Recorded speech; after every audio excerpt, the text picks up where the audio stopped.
Okay, I'm going to look at the four-step problem given in your home or in your notes. We're looking at the problem about the average weight loss for an individual in the United States on a diet is 14 pounds in 1 year with a standard deviation or sigma of 3.7 pounds. That means our population standard deviation is 3.7 pounds. And in the problems from this chapter, we're looking at one sample z-test. These are usually large samples. This one that we are doing is not extremely large, but in a one sample z-test, you will be given the standard deviation of your population, which is not a very realistic thing to get, but for these type of problems, we're looking at a more idealistic situation. So we're assuming that we have already gotten our standard deviation or population. So in this case, it's 3.7 pounds. We're taking a sample of 25 adults who are enrolled in a specific weight loss program. They have a mean weight loss of 14.95 pounds in 1 year. And we want to determine if the individuals in the weight loss program have a greater weight loss than the average American. So to begin our four-step problem, we're just going to write our statement. And our first step is our state step. And all you need to do for the state step is to take the question from your problem and reword it into a statement. If they don't give you a question, you'll have to determine what you're looking for. But especially in the beginning steps, you'll be able to use the question from the problem. So in this situation, I'm going to take the question, reword it, and I changed it to the individuals in the weight loss program have a significantly greater weight loss than the average American. I want to word it as a statement because I truly believe this is what I'm going to find, or at least that's what I am hypothesizing I'm going to find, is that my weight loss program is causing a greater weight loss. So I want to be very strong in my statement. So I don't want to word it as a question, I want to word it as a statement. From there, I'm going to determine my null and alternative hypothesis.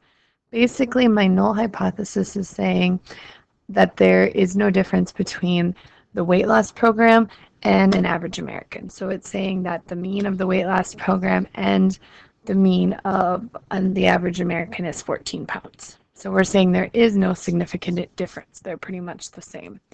Our alternative is what we are actually testing, and our alternative should match our statement. So since we think there'll be a significantly greater weight loss, our alternative hypothesis is going to be that the mean is greater than 14. So from there, we're going to go over to our StatCrunch program. If you don't have that open, you'll want to pause the video and open that up. Otherwise, you may begin. In StatCrunch, we are going to go to Stat. This is where all of our four-step tests tend to be located. We are doing a z-stat. Like I said, we're given a population standard deviation, or our sigma. So we want to go to our z-statistic, and we're dealing with a one sample z. We're given one thing that we're testing against a mean. We're testing our weight loss program against the mean of the average American. We do not have a table of data. We're using summarized data because we were given our x-bar, which was 14.95, which is our sample mean. We were also given our population standard deviation, and we were given our sample size. So we're going to use with summary, and you'll get this little table popped up. The nice thing with this little window is if I want to, I can actually go back to my Smart Notebook or note file and then click back on this, and this little test will show up, so it'll be easier to enter the data in. I'm just going to leave it open, but our sample mean was 14.95. That's what the weight loss program gave us. Our population standard deviation, or our sigma, goes in the standard deviation box, and that's our 3.7. Remember, that's the population, not the sample standard deviation. And then our sample size is the 25 people that were sampled. Once you have those filled in, you can click on Next, and we want to do some adjusting. We're going to start by doing a hypothesis test. And to do the hypothesis test, we want to change a few things here. We want our null hypothesis to match what we did, and we thought our null hypothesis was that the mean equals 14. So you want to enter in there. And our alternative hypothesis, we're actually testing greater than. So Our statement should match our alternative hypothesis, which should match our testing. So we tested that or our statement said that we thought there was a greater weight loss. Our alternative hypothesis says that it was greater than 14. So our one sample Z should also have an alternative of greater than. We're going to click on next. I am not going to store the output in the data table. I like it to pop up with its own little box here. So we're going to hit calculate. And there are our results. This will actually be your solve step when you do your 4-step problem. So what you would end up doing is clicking on options and copy. And then once you copy, you can go back to your Word document and right click and paste. I actually in my notes just took a picture with one of my programs here and just copied the box over so you would see the output. But I would just, for your sake, click on options, copy, and then right click paste in your Word document. Now let's analyze our test results here. We are given a z-stat of 1.28 and a p-value of 0.0996. Those are the two values we're going to look at.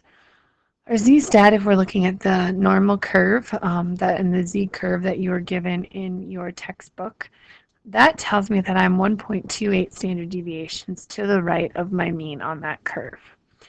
Along with the z-stat, we can look at our p-value, which was the 0.0996. We want to compare our 0.0996 to our alpha of 0.05. Obviously, 0.09 is greater than 0.05. And that tells us that when we run this test, 9% of the time, these results occur by chance. Is that a real large percent of the time? Not necessarily. It depends on what we're studying. But for our purposes, we will always use 0.05 or 5%, meaning that these results would only occur by chance 5% of the time. And as stated earlier, accuracy doesn't really matter for us, especially, 5% is more than accurate enough. But if you were testing somebody to determine if they got the death penalty or not, you want to make sure your results are, 0.01% of the time is the only time it would occur by chance, or whatever the case may be. But since our p-value is definitely greater than our 0.05, that tells us that we failed to reject our null hypothesis. That means we cannot say that the weight loss program was significantly greater or had significantly greater weight loss than the average American. We can never, ever, ever say that we accept the null hypothesis. We are not testing our null, we're testing against it. So our results will never tell us that our null hypothesis is correct. So in this case, we would fail to reject the null because our p-value was too high.